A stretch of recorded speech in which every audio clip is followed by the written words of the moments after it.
think we hoped it would be a different conversation after today's game.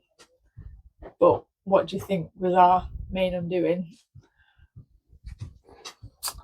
It's definitely a game of two halves, wasn't it? Well, in the first half, we competed well. We were good without the ball. With the ball, when there was pressure on, we were really good. Without pressure, we gave the ball away cheaply, and we spoke about that at half time about being better. We reset at half time in terms of right 0-0. We go again, as we always do, as we did last week, and obviously a different result. And then I called after about 5 minutes. I thought we're just not going to go in here at all. I think it's really difficult when you don't get going to then spice it back up. And especially, as they were saying, beware of the wounded animal. I mean, I don't really know what's going on with them as a club, but obviously they're a bit wounded based on what's happened this week. They turned up today with one sub, so they're obviously struggling in some way. And yeah, beware of the wounded animal because you know, it was almost like a free hit, especially going 2-0 down at half time for them. So they're going to come out and have a go. And then when they come out and have a go and you don't really have a go back, they're just going into the game.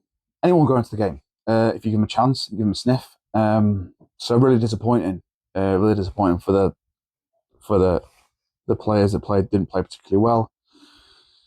We made changes just to try and give a little bit more and try and protect a few players because there's a few niggles. We work really hard, don't we? We cover a lot of miles, so just trying to protect players. And the players that came on, the subs didn't do a good job. You know, they're all sort of calling each other out in there, and as I say, it's men's football, so they're all taking it on the chin.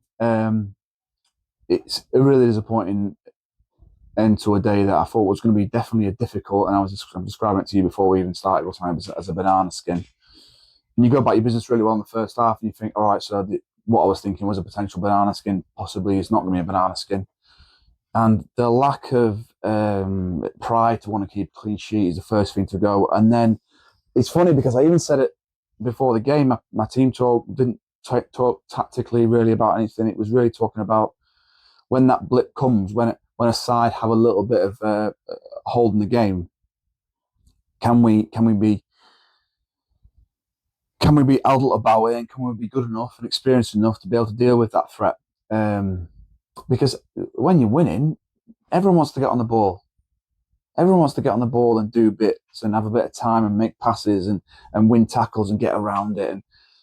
But when your back's against the wall and things aren't going particularly well and the tide's turning, do we have enough men to be able to have a good go at it, to have a good to see out the storm when things aren't going particularly well? And I guess we come up against a good test Tuesday in terms of answering that question. Do we have enough in us to be able to, when the chips are down, when it's not going particularly well, to pull it up, to get together as a team, to get together as a squad, to get together as a club, and still compete when it's not going particularly well? I guess the answer to that question will be Tuesday, and we'll hopefully see a positive reaction.